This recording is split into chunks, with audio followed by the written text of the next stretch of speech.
بسم اللہ الرحمن الرحیم۔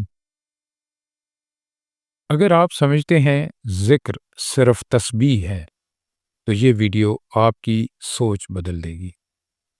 محترم ناظرین کرام، انسان کی روح کی پیاس ایک ہی لفظ سے بجھتی ہے اور وہ لفظ ہے اللہ۔ حضرت واصف علی واصف درس دیا کرتے تھے کہ ذکر محض زبان کی جنبش نہیں، ذکر دل کی بیداری کا نام ہے۔ آج کی اس ویڈیو میں ہم اس راز کو سمجھنے کی کوشش کریں گے جو انسان کو اندر سے بدل دیتا ہے، جو اسے زمین سے اٹھا کر معنی کی بلندیوں تک لے جائے گا۔ یہ ہے ذکر الہی کا وہ راز جو زندگی کا رخ موڑ دیتا ہے۔ ناظرین کرام، اس سے پہلے کہ ہم گفتگو کو آگے بڑھائیں، اس سوال کو دیکھتے ہیں کہ آخر ذکر ہے کیا؟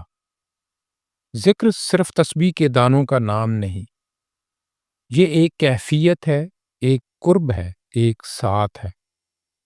سرکار واصف علی واصف رحمۃ اللہ علیہ فرماتے ہیں، جس دل میں اللہ کی یاد بس جائے وہ دل کبھی ویران نہیں رہتا۔ ذکر وہ اندرونی منازل ہے جو انسان خود اپنے وجود میں طے کرتا ہے۔ اللہ تعالیٰ فرقان حمید میں ارشاد فرماتے ہیں، یاد رکھو دلوں کا اطمینان اللہ کے ذکر میں ہے۔ لیکن حضرت واصف علی واصف اس بات کو اور گہرا کر دیتے ہیں، فرماتے ہیں دلوں کا سکون ذکر کے الفاظ میں نہیں بلکہ ذکر کے اثر میں ہوتا ہے۔ یعنی جب ذکر دل کو زندہ کر دے تب جا کر سکون میسر ہوتا ہے۔ حضرت واصف علی واصف ایک نہایت باریک نکتہ بیان فرماتے ہوئے کہتے ہیں، ذکر وہ نہیں جو زبان ادا کرے، ذکر وہ ہے جو اندر خاص کیفیت پیدا کرے۔ سبحان اللہ۔ ارشاد فرماتے ہیں، اصل ذکر وہ خاموشی ہے جو ذکر کے بعد دل پر نازل ہوتی ہے۔ ناظرین محترم، ذرا اس بات پر غور فرمائیں کہ جب ذکر کے بعد انسان کے اندر سکوت اتر آئے، وہی اصل ذکر ہے۔ وہ لمحہ جب دل روح سے ہم کلام ہوتا ہے اور انسان خود کو اللہ کے قریب محسوس کرتا ہے۔ اگر یہ کیفیت نصیب ہو جائے تو انسان کی سوچ بدل جاتی ہے، فیصلے بدل جاتے ہیں اور ترجیحات نیا موڑ اختیار کر لیتی ہیں۔ حضرت واصف علی واصف فرماتے ہیں، ذکر انسان کو اللہ کے قریب نہیں بلکہ انسان کے اندر اللہ کی قربت کا شعور جگاتا ہے۔ اللہ تو پہلے ہی قریب ہے، اصل میں فاصلہ تو ہماری غفلت کا ہوتا ہے۔ یاد رکھیں، ذکر وہ دروازہ ہے جس سے روح بیدار ہوتی ہے، جیسے سوئے ہوئے وجود کو آواز مل جائے۔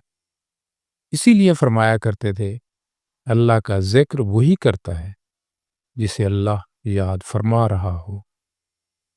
یہ بات دل کو نرم کر دیتی ہے، آنکھوں میں نمی اتر آتی ہے۔ تھوڑی دیر کے لیے آنکھیں بند کر کے سوچئے، خالق کائنات، مالک حقیقی آپ کو یاد فرما رہا ہے۔ ناظرین کرام، اس سوال پر غور کریں، ذکر الہی انسان کو بلندی کیوں دیتا ہے؟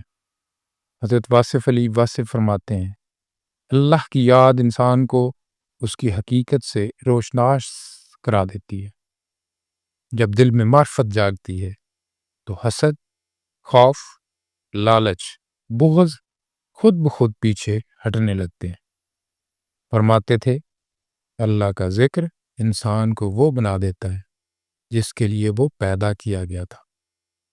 یہ بلندی عہدے کی نہیں، کردار کی ہوتی ہے، اخلاق کی ہوتی ہے، بصیرت کی ہوتی ہے۔ ذکر کرنے والا شخص عام نہیں رہتا، اس کے چہرے پر نور، بات میں اثر، سوچ میں وسعت اور وجود میں عاجزی اتر آتی ہے۔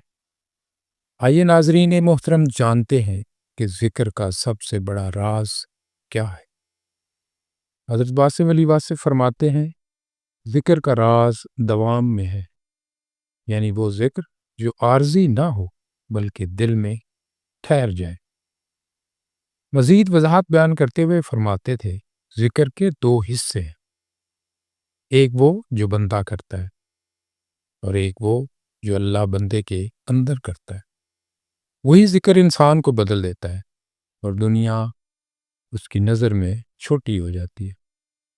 اب ایک اور سوال جو انسان کے دل و دماغ میں آتا ہے کہ ذکر کیسے کیا جائے۔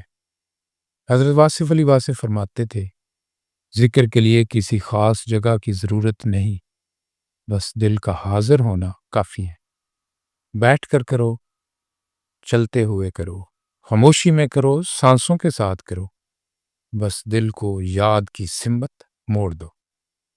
ذکر کے درجے بیان کرتے ہوئے فرمایا کرتے تھے ذکر کا پہلا درجہ زبان، دوسرا دل اور تیسرا حال ہے۔ جب حال بن جائے تو ہر سانس عبادت بن جاتی ہے۔